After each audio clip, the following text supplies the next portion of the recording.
Well, the last time we met up with Sarah Zahab from Continuum Fitness, we were talking about that mummy tummy. What happens when you kind of get into that plank position or look down and see this doming of the stomach? Now, there are so many things that happen to our bodies when we're pregnant, and we're looking at pre and postnatal workouts and things that you can be able to work on. Let's go with the pre.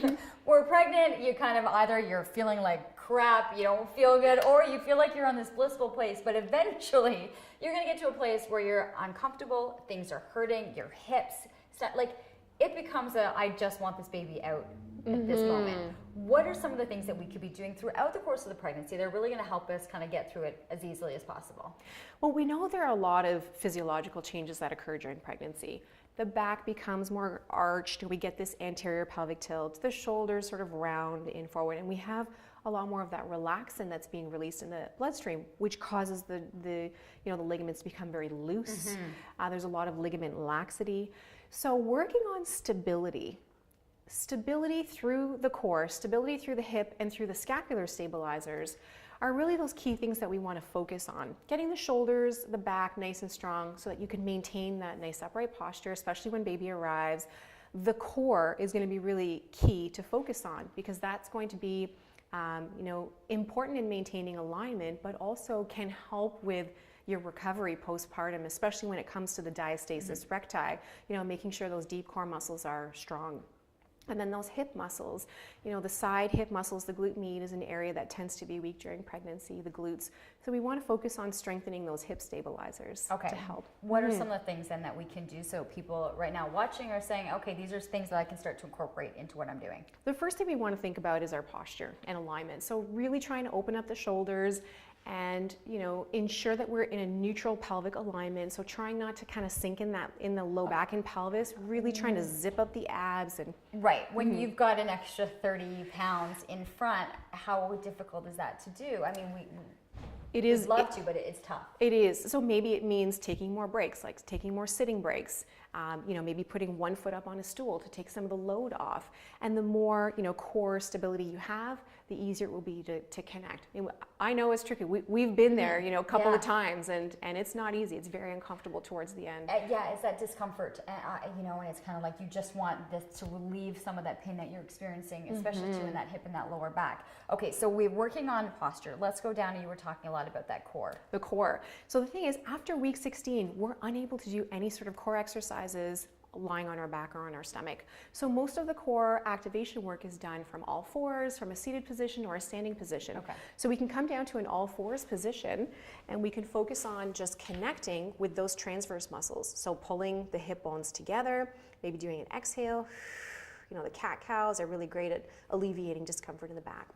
From here, we can tuck the toes under and just sort of lift the knees up a little bit, maintain that nice straight back. And this is going to be a great way to engage the transverse abdominis muscle. That looks really simple, you did, but it's not. You're going to really feel it.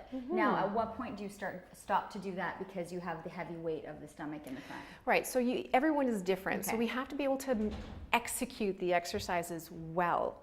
If you're unable to execute them well, then that's an indication to stop. So if you're seeing the doming, or if you're holding your breath, or if there's any discomfort in the low back, then that's definitely an indication to stop. A standing exercise that we can try with the hands on a wall, knees slightly bent, feet close together, we can just work on lifting a leg, lowering the foot back down, and switching sides without letting your hips shift. So you're having this, you're holding this pretty tight. That's right. So you engage the transverse, you pull those, you think about closing the hip bones, push into the wall, and just sort of do this marching, trying not to sink in the hip, twist in the hip, or arch the back. So really keeping the pelvis nice and neutral. Okay. So in. Yes. So you get the ribs over the hips, so that's really key. Okay, but and feet close together. Okay. Yeah, that's going to be easy.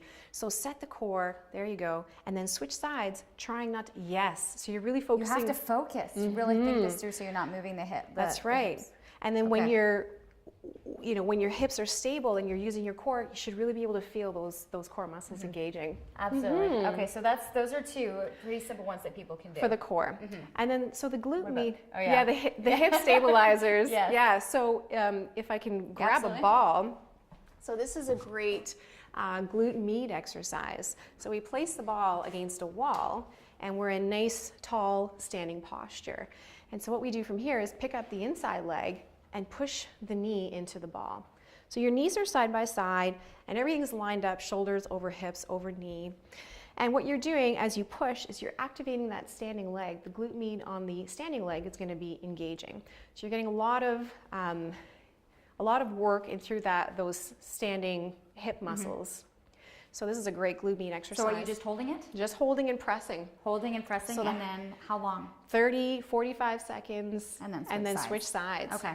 So I do want to just try this because I'm looking at that going, okay, this makes sense. So we often give And- this exercise to runners as well. this It's a is great. pushing in this way. That's it. So the knee is sort of centered on the Okay. ball, and the weight is in the heel. Your knees are side by side, and you're pushing into the ball. And then you're getting your ribs over your hips, head back. And so it's this. I feel it immediately. Exactly. So it's kind of, some people say it's a burning sensation. There's a There's a sense Charlie horse kicking in. So you don't have to Yeah. push as hard. You Okay. can push gentler, but That's a great one for that hip region. Exactly. Okay. So gluteus medius is a very important hip stabilizer. We often give this to runners and any other ground-based athletes that need some good hip stability. Okay, but that's definitely going to help. Yeah, make it through. absolutely. If you're suffering. Any others? Those are some three really good ones. Okay. If you're looking for more information, especially if you're kind of going through these stages, you can find more information with Sarah at continuumfitness.ca.